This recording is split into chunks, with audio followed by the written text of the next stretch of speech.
Alright, so for 2023, I wouldn't necessarily call this a resolution, but more like a goal or something like that. One of my goals was to listen to more music, and I wanted to listen to more music from artists that I already listen to and like travel back in their discography and see sort of where they came from.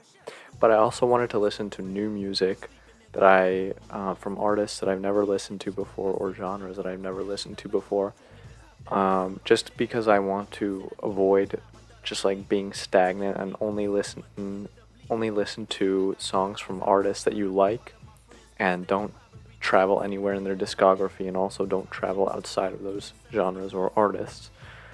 Um, and I'm just going to start this off by saying I'm calling this like albums that I listen to, but I really don't know the difference between, like, for example, an album and a mixtape and an EP and an LP or anything like that. So, just for the sake of consistency and because of my own lack of knowledge, I'll be calling all of these albums, and the order that I'll be discussing them in is in alphabetical order of the artist name.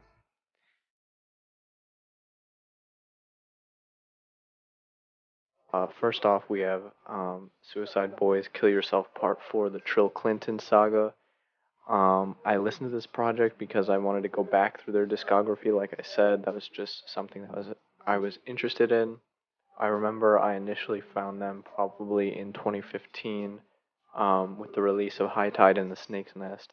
So I just wanted to go back and sort of see what their sound evolved out of. Um, it's really a fine album. A lot of the songs sound like what they would eventually become popular with in the SoundCloud scene. Of course, though, as expected, the production and the vocal delivery and the mixing quality was a little amateurish because they were amateurs and very underground at the time. From this project, I really like Pesos and Thieves. Those were my favorites from this one. I also listened to Kill Yourself Part 5, the Fuck Bitches Get Death saga by Suicide Boys. And I'm just gonna be honest, I didn't really like any of the songs on this project. There were only three of them. The beats themselves were really well produced, with the Fuck a Ho beat even towing the line between early funk and Memphis revival, which would have been pretty much unheard of at the release of this project, save for maybe Mr. Thug Isolation by Lil Ugly Mane. Aphrodite was my favorite song from this project, and even that one I didn't really like. The vocal mixing is still a little rough at this point in the boys' career. The lyrical content was overtly and overwhelmingly sexual, which probably would have been a pretty novel idea for them or a novel concept for them, as up to that point, virtually all of their lyrics centered on more darker and violent themes, except for maybe a few throwaway lines on a track here or there. This shift in lyrical content, I think, either explains or is explained by the cover for the project. Alright, next up was Long Live ASAP by ASAP Rocky. So the reason I sort of felt like I wanted to listen to an ASAP Rocky project was, if you've been following this channel at all recently, you've seen the influx of like Hive Mind videos and all that. And so Hive Mind did this episode or game or something like that, a little while ago, where it was like, are these three albums perfect? Is this a perfect 3 album run? And one of the runs they talked about was with the ASAP Rocky, and I don't remember all three of the albums that were in it, but one of them I remember was Long Live ASAP, and I think the other one was Testing, and there was another one that I forget. But I think Long Live ASAP was like in the middle, so hearing them talk about it, I mean, even in the video they described it as not being perfect, but I guess hearing them talk about it, and sort of seeing them, I respect their opinions on music. So hearing them talk about it and seeing them, discuss it, and also I know ASAP Rocky outside of Hive Mind is popular on his own. I just decided like maybe that would be a good artist to listen to because I've never listened to any albums or anything like that of his. So this was like my first step into sort of experimenting out of my comfort zone and listening to an artist that I've never listened to before. And I'm aware that him and ASAP Mob were sort of involved with the early beginnings of funk. I know that he linked up with Space Ghost Perp, and they were cool for a little while, but they eventually had a falling out. But so yeah, all of those things kind of coalesced and sort of compelled me to listen to this. Um, like I said, Hive Mind said it wasn't perfect, and I totally agree with that. I really didn't enjoy this much, other than for One Train and Suddenly. Um, I can see how this album would have been influential in setting the foundation for cloud rap, but for me, it was just too rough around the edges, and I think there were other artists at the time that were creating better grounds for cloud rap. Um, ASAP Rocky seems to sort of like try to pay homage to DJ Screw at a lot of points in this album. I really thought that these sort of, I don't know, screwisms, I guess, were sort of fell flat in my opinion. And there, I will say, there were a couple of songs that I wanted to like, but he used the D slur, and that really put me off. And it's probably not fair to like apply a 2023 standard of like what sort of words are offensive to back when this album was released, but I don't know. Yeah, I just felt like I couldn't listen to those songs with that slur in it. Okay, now another one coming out of left field, sort of for me, was African Rock by Akira Ishikawa and his Count Buffaloes. So Akira Ishikawa and his Count Buffaloes. Akira Ishikawa is a Japanese jazz guitarist, and so his Count Buffaloes is his like Japanese jazz band sort of thing. Um, and I don't know. I listen to this because I sort of like to do the crate digging thing, where you sort of go online, like electronic crate digging, and go online and like see what sort of obscure sort of albums and music you can find. And so this is where I found that. I think this is a pretty decent Japanese jazz album. I will say I'm not like a huge fan of Japanese jazz specifically. I like jazz, I like bossa, but I wouldn't consider myself an expert by any means on specifically Japanese jazz. Nonetheless, I think this is a pretty decent rendition of it. I'm not sure it's an African rock album as the name suggests, though. Ishikawa himself seems inspired by the musical motifs popular in some African countries, and I can respect that. It's a pleasant album to listen to. Not every song is a banger, of course. In my opinion, Dawn and Love, my favorite. I could listen to those two songs on repeat. I could blast them just as loud as I could blast any other song that I would normally listen to. And yeah, I just think those two songs are great. Okay, so I also listened to APOC Crisis. I hope that's how you pronounce it. I don't know. APOC Crisis and Crystal Ball and Bad Vision. So like I said, I do listen to a lot of funk and Memphis Revival as well. There's probably going to be some debate over whether this is true funk or Memphis Revival, but I would consider this to be Memphis Revival. There's a lot of attempts to make it sound like it's like playing through a tape, like there's like, you know, harsh static crackles, and the bass isn't always like 808 based bass. You know, sometimes it's like a guitar or like a sine wave bass or something like that. If that makes any sense, I hope that makes sense. So yeah, I would consider this Memphis Revival. This is my first time listening to an APOC Crisis project because of APOC Crisis. In the past, I've listened to projects that feature APOC Crisis on it heavily, and so that was sort of where I got the idea to listen to this, because I was like, okay, well, I like his verses that he features on. Let me just check out what he does like on his own, his solo work. Even though that this is a collaboration with Crystal Ball Ant. But overall, I thought this was a really good Memphis Revival tape. It has a lot of those classic elements that you see in like old school Memphis horrorcore shit. And so I will say, if you don't like that, if you don't like horrorcore, if you don't like Memphis Revival, if you don't like the old school like 3-6 or Koopsta stuff, you're probably not going to like this. The standouts from this project, in my opinion, are Coward Part 2 and Crystal Ball Chant. Crystal Ball Ant himself holds his own as the main collaborator on this project, and he does a nice job, I think, of finding pockets of flows and emulating what you might hear on an old Memphis tape. I also listened to Amon Tobin's Permutation. I actually don't know how to pronounce his name, if it's Amon Tobin or Amon Tobin or anything like that. Either way, I initially discovered him a long time ago because his song Easy Muffin was used in a Lincoln car commercial, and I thought the song was really good. So like I found it by just looking in the comments of the commercial when it was uploaded to YouTube. So far I've listened to Adventures in Foam, but that was released under the name Cujo, but it's still like his, Amon Tobin or Amon Tobin. I also listened to Bricolage last year. I decided to listen to another I don't know how to pronounce the name, Amon Tobin. Hold on. I decided to listen to another Amon Tobin project. That sounds wrong. I decided to listen to another Amon Tobin project because I liked a handful of songs from those two albums I just mentioned, and I wanted to start listening to more breakcore type albums because I think it's a genre that I would really like, but I just don't know where to start.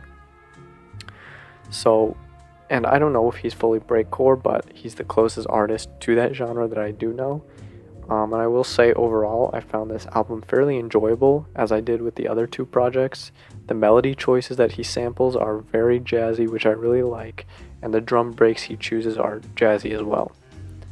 One of my favorite aspects of Tobin's music is listening to the little drum fills and like perks and Foley going off in the background. Like they're either, just like at a quieter level than the rest of the song, where they might be panned to one side, and this album had a lot of that, which I really liked. Some standouts for me on this album include Bridge, Sultan Drops, and Nova. I also listened to The Liz 2 by Armani Caesar. This is my first time listening to an Armani Caesar solo project, so I don't really have anything else to compare it to. I've listened to her before, but only because she was on Forest Lawn. She had a verse on Forest Lawn with West Side Gun. That's pretty much the only time I've ever listened to her. For The Liz 2, I would say it's a pretty decent album, but it's nothing to really write home about. The beats are predictably Griselda-esque, and I did notice that the production and mixing quality did falter on some tracks. There was one trap song in the back half of the album that I really didn't like. For me, standouts on this album include Queen City, Ice Age, and Claiborne Jr. Part 1 and 2. Okay, I also listened to Bin Reaper 3 Old Testament by Babytron. Now, many of you are probably not aware of this, but as a resident of the state of Michigan, you are actually required to listen to one Babytron project per month. So, this was one of those rare instances, though, where the government compelling me to do something isn't literally 1984, because I genuinely do like listening to Babytron. And seeing how big he's gotten, I feel sort of like a proud dad, because I remember finding him in my freshman year of college when he was rapping over like these goofy video game or arcade type beats with the Shitty Boys. And I just remember showing his music videos to my roommates, and we would laugh at his goofy presence and like how goofy his presence on the mic and his bars were. But even that early on, you could tell that he did have like actual talent and potential. And like, I think that he brings a really refreshing energy to rap. I think his writing is impressive as well as funny, and I think he delivers every line just so effortlessly, and it's really impressive to listen to. On this project specifically, my favorites were 365 Day Grind, MySpace, and Wake the Fuck Up. There is one drill song on the album, and I've never really been able to get into drill, but I thought it wasn't totally terrible. So if you if you're a drill fan, that might be there for you. Surprise, surprise, Babytron makes it onto the list twice. I listened to Megatron by Babytron as well. The reason for this is that I listened to about half of this album last year. I never really got around to finishing it though, so I just decided to listen to the whole thing through. I think this is a very listenable Babytron album. If you've never listened to any of his music before, I think this is a good place to start. It's a long album with a lot of songs, covers a wide variety of the different styles he can hop on. I think it's not outstanding, it's not his best work. Um, I don't even think that it's exceptionally good. I don't think that it's like great or anything like that, but it is good. It's better. I want to emphasize it's better than mediocre. It's definitely better than bad, but it's not like goated album territory or anything like that. I think. On this one specifically, I really like December 1st, Letter to Cornelius and Manute Bol. Okay, I also listened to Damaged Goods, which is an album by Bones in collaboration with sesh producer Drew the Architect. I am an extremely big Bones fan. Team Seth Boners, rise the fuck up. Where all my boneheads at? Um, sorry. And on Spotify, for my Spotify Wrapped, I got like in the top 0.05% of Bones listeners, so I'm just gonna use that to gatekeep. I was initially hesitant on this album because of how different it sounds from everything else Bones was doing at the time that this was released, but I decided to give it a go either way. That ended up, frankly, being a bad idea because I didn't really like this album. Most of the tracks are this like synthwave pop type thing that I just am not a fan of, but I don't really listen to that genre. It sounded, I guess, alright. I didn't really like it, but it sounded like a good attempt at it. So if you like that genre, maybe you will like it more than I will, or more than I did. I pretty much only liked PvP, which was one of the few tracks that wasn't like a pop synth type thing. Alright, so next up we have the Bones album in collaboration with Xavier Wolf called Brace. To be honest, this one's a simple sort of review. I don't know what else I can say other than that I didn't really like it. It just wasn't my thing. A lot of the tracks were like spacey, sort of reverby trap, with the vocal delivery being or seemingly heavily influenced by emo. There's a lot of emo-esque delivery. And yeah, it just wasn't my thing. I don't know if my description of like spacey trap with emo delivery sounds cool to you, then maybe you'll like it. I liked The Pleasure Is All Mine from this album, and maybe like one or two songs that I can't even remember right now. So, yeah. Next up, I don't know if this will seem like an oddball for me to listen to, but it was an oddball for me to listen to. I listened to Finally Rich by Chief Keef. One of my first like introductions into rap, like as I was sort of discovering the genre a long time ago, like, you know, when you're a kid and you're like just finding out what music you like, one of the first rap songs I listened to was Don't Like by Chief Keef. I wouldn't, like, that was like pretty much the only song that I listened to him. That was the only song of his that I listened to for the longest time, pretty much until now. And then so I just decided to give this album a shot because I know that this has I Don't Like on it. And I know Chief Keef is a hugely popular artist. He's, you know, often in discussions of like one of the most influential artists of the decade or of the 2010s. So that's why I decided to check this out. And frankly, I think all of those like goated discussions of him being in the top 10 influential or top 10 best, I think they're definitely deserved because this was such an unbelievably amazing album. I can't stress that enough. This was one of my favorite albums to listen to this month. This album definitely feels like it's from a different time in rap, but it doesn't feel corny or old or anything like that to listen to it in 2023. And frankly, this album could just be laughing to the bank on loop for an hour, and it would still go down as one of the greatest albums ever. But the fact that it's so much more than that cements its spot as a goated album for me. Unsurprisingly, I enjoyed the songs on this album that are some of his more popular songs. I really like Love Sosa, I Don't Like, Diamonds, and Laughing to the Bank. I listened to Evil Ways by DJ Smokey. I felt compelled to listen to this album because this is often brought up in discussions of the best or most influential funk albums of all time, And as somebody who is heavily into that genre, as somebody who listens to a lot of that music, I felt like I should pay homage to the greats and give this a listen. I'm always conflicted when listening to these early funk albums because although they're essentially prototypes that would go on to spawn an entire subgenre and subculture of music, the prototypical nature necessarily means that they're super rough around the edges, and the same is true for this project here. As a concept, I can totally understand and see how this album was foundational for the progression of the funk genre. However, now that we live in an era where funk has progressed into a polished genre with an established sound, I would rather listen to the established and polished stuff more than this. Evil Way's intro is far and away my favorite track on this album. I also listened to the two-track project Duality by Jupiluxe. Considering that Jupiluxe is an underground artist, many of you guys probably haven't heard of her, so I need to put you guys on because I think that she's next up.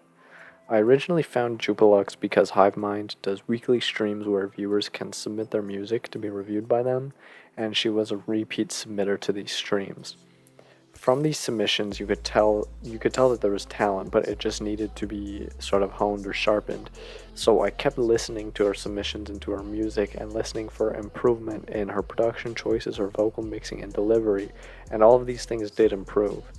The first song of hers that I really liked and listened to on repeat was Shake Some Ass, and back then I think that she was still trying to find her sound because a lot of her songs were in all different genres, but recently she has progressed into a funk or maybe even funk adjacent genre, though at times she does dip into Memphis Revival, and she does have a couple projects with APOC Crisis, for example. So yeah, I'm a big fan of Jupiluxe, and I think you guys should check her out and show her some support because I'm telling you right now that she's next up. This song is just a short 2-track EP, like I said, so it's a very approachable project if you're just getting into Jupiluxe. I liked both songs, and I think it does a good job of showcasing her more recent style. It's a mixture of singing and rap over beats reminiscent of prime cloud rap era music. The 808s on this project hit harder than I was expecting, and I did like that. Continuing with Jupiluxe, I also listened to Rise and Grind by Jupiluxe. I decided to listen to this project frankly because I didn't know she released it, and I just wanted to go back and listen to it because I had been listening to her other projects that were released around this time, and I was just surprised that I had listened to projects before the release of Rise and Grind as well as after the release of Rise and Grind, but somehow I just missed the release of Rise and Grind itself. So this tape, and especially her earlier works, are sort of hit or miss as she tried to find her pocket of sound, and to be honest, I still think she hasn't totally hit her stride, but I mean that in a good way to say that she has a lot more potential to blow up. If you compare this project to some of her more recent ones, you can definitely see her presence as an artist starting to take shape, but this one isn't fully there. I personally like Go Insane and On Ya Ass. I also listened to Kendrick Lamar's Good Kid, Mad City. I hope I don't seem corny for listening to this the whole way through for the first time in 2023. Kendrick Lamar has always been in my periphery of artists who I knew a lot of people liked, but I never really gave his music a chance because I was more interested in what the underground scene had to offer. The first album of his that I listened to the whole way through was Mr. Morale and the Big Steppers, and I did like it, so I was excited to listen to this album, which I knew was widely held and widely considered to be a great album. It's in a lot of discussions of like one of the greatest albums of all time. So I liked it even though it's a departure from the rap that I normally listen to. I can't really think of any flaws with it, but I still don't think it's my favorite album or anything like that because I just normally don't listen to sort of like mainstream rap. I really tend to focus my listening on underground artists. My favorite songs from this project are the ones that everyone enjoys, like Mad City, Swimming Pools, and The Art of Peer Pressure. I also listened to The Devil's Playground by Coops Danica. This is my first time listening to a Coops Danica solo project, and I decided to listen to this one in particular because it's often in discussions of the most influential Memphis rap albums from the 90s. The production on this sounded extremely ahead of its time, especially when compared to contemporary albums that were being released by other Memphis rappers during this time. The melodies were interesting, which I think is difficult to pull off with horrorcore as a genre because I think it's very easy for horrorcore to sound repetitive or like the same. The drums punched hard, which is nice and also speaks to how ahead of its time it was.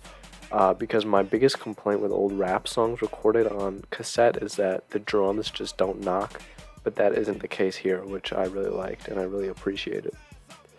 Koopsta himself gets deep in his singing bag, and on pretty much every track he's laying down these haunting, wispy vocals, and I understand that's his signature thing, but most of the time I didn't really like it. I don't know, it just wasn't for me. Maybe as I listen to more of his stuff, I'll grow to appreciate it, but just on first listen, I didn't really like it. Standouts from this album for me are Ready to Ride, Frontobusta, and Stash Pot.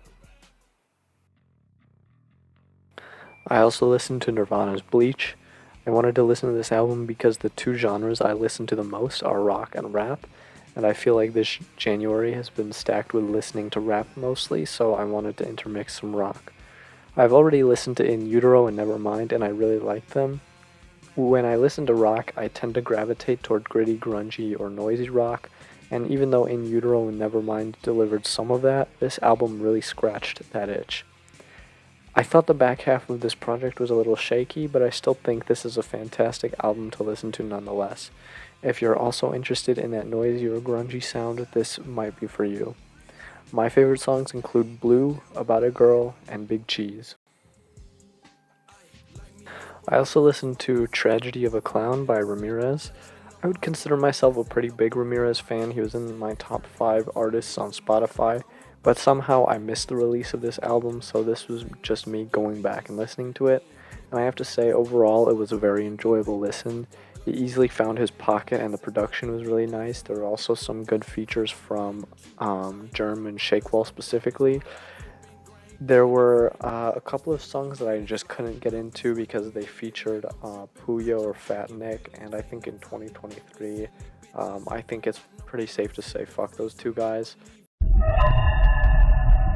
So yeah, I just couldn't really get into them because of that. Some songs felt like leftovers from the Player's Manual, and other songs felt like they were like sort of from a bygone era in SoundCloud rap, like it should have been released in 2015 or 2016, but they were enjoyable nonetheless. I also listened to 3-6 Mafia's When the Smoke Clears 6661. I wouldn't consider myself like a 3-6 Mafia super fan, but I've listened to Mystic Styles and Underground Volume 1 in the past. I liked a handful of tracks from both of them. This one was sort of hit or miss for me. Like those previous two albums, I mean, there were just some tracks that I could get into and other tracks that just weren't for me as much. On some of I feel like this is going to be true with a lot of 3-6 Mafia albums, but some of the production on some of the tracks was good, like surprisingly so, and surprisingly bad on other tracks. I think the flows were enjoyable to listen to, and every rapper on each song seemed to find their pocket, which was nice. I know Memphis rap is heavily linked to horrorcore, and there's a lot of horrorcore elements in Memphis rap. On this album, however, it felt like too much at certain times, where it was like you just get sick of like the same old like spooky violin beat or spooky piano thing going up a half step and then down a half step and or whatever, So yeah.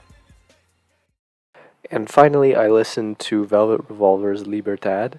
My only experience listening to Velvet Revolver is with their album Contraband, which I liked at first, but over time I've come to really strongly dislike it.